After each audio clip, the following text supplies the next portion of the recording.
श्री कृष्ण की अंतिम सांस की अंतिम पीड़ा वहीं से शुरू हुई जब वृंदावन की रास भूमि में राधा रानी ने गोलोक को प्रस्थान किया। उसी क्षण से श्री कृष्ण के जीवन की ढलती संध्या आरंभ हो गई। उनके जीवन की सबसे गहरी पीड़ा राधा का विरह थी, पर यह उनकी एकमात्र पीड़ा नहीं थी। एक और श्राप था जिसने उनके जीवन का अंतिम अध्याय लिख दिया। महाभारत का युद्ध समाप्त हो चुका था। कुरुक्षेत्र की भूमि पर केवल राख और रक्त शेष रह गया था। गांधारी अपने 100 पुत्रों की मृत्यु के पश्चात उनके जले हुए शवों के बीच पहुंची। उसका दुख और क्रोध अवर्णनीय था। उसे स्मरण था कि श्री कृष्ण इस महाविनाश को रोक सकते थे, एक मुस्कान में इस युद्ध को टाल सकते थे, परंतु उन्होंने धर्म की स्थापना के लिए अधर्म का अंत होने दिया, चाहे वह मूल्य किसी मां के 100 पुत्र ही क्यों न हो। पीड़ा से भरी गांधारी ने श्री कृष्ण को देखा, आंखों में आंसू और वाणी में आग लिए बोली, हे वासुदेव, आप सब कुछ जानने वाले थे, फिर भी आपने मेरे 100 पुत्र मरने दिए। आप युद्ध रोक सकते थे, पर आप केवल तमाशा देखते रहे। आज मेरी ममता का श्राप आपको भी छुएगा। जैसे मेरा वंश समाप्त हुआ, वैसे ही आपका यदुवंश भी नष्ट होगा और आप अपनी मृत्यु अकेले अपनों से बिछुड़कर एक तीर की पीड़ा में अनुभव करेंगे।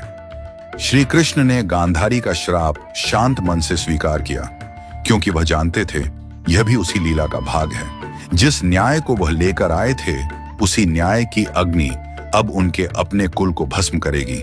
गांधारी का श्राप, राधा का वियोग और यदुवंश का अंत, यही वह अंतिम चरण था जिसने श्री कृष्ण के मानवीय रूप को सबसे गहरे दुख से भर दिया। त्रेता युग का वचन। त्रेता युग में श्री राम रावण वध कर अयोध्या लौटे। राम राज्य की स्थापना के बाद एक संध्या को अयोध्या के समीप एक तपस्वी राक्षस आया। नाम था जरासुर। वह युद्ध नहीं चाहता था, केवल एक प्रश्न का उत्तर चाहता था। जरासुर बोला, प्रभु, आपने धर्म के लिए असुरों का नाश किया, पर क्या कभी ऐसा होगा कि मैं भी आपकी परीक्षा ले सकूं? क्या कभी मुझे अवसर मिलेगा कि मैं आपके मार्ग में अंतिम बाधा बन सकूं? राम मुस्कुराए। उन्होंने कहा, जब मैं द्वापर में श्री कृष्ण रूप में जन्म लूंगा, तब तू मनुष्य जन्म लेगा और उसी जन्म में तू वह अवसर पाएगा।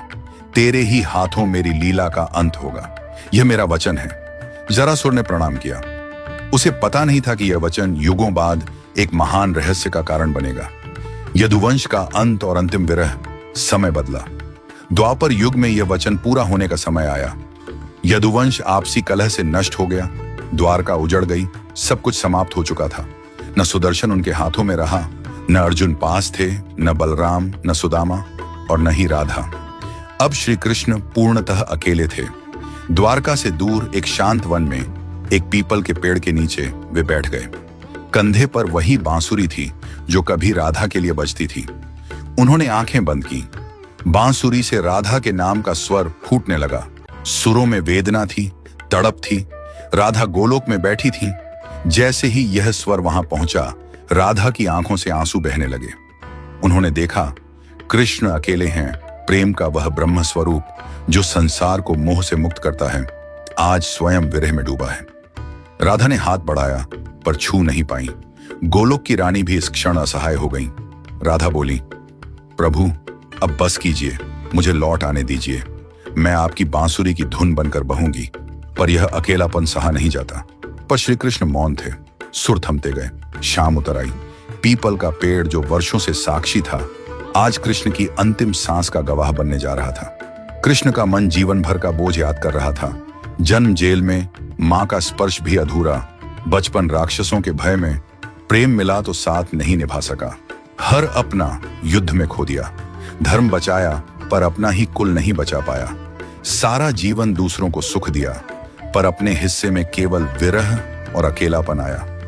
उन्होंने बांसुरी उठाई, आखिरी बार होंठों से लगाई, फिर धीरे धीरे उसे तोड़ दिया, जैसे राधा की स्मृति भी उस बांसुरी के साथ पीपल की जड़ों में समा गई हो। दूर जंगल में शिकारी जर, वही जरासुर का पुनर्जन्म, शिकार ढूंढ रहा था। उसने पीले वस्त्रों की चमक देखी। उसे लगा झाड़ियों में कोई हिरण छिपा है। बिना सोचे बाण चला दिया। वह बाण श्री कृष्ण के पैर में लगा। शिकारी भय से कांप उठा।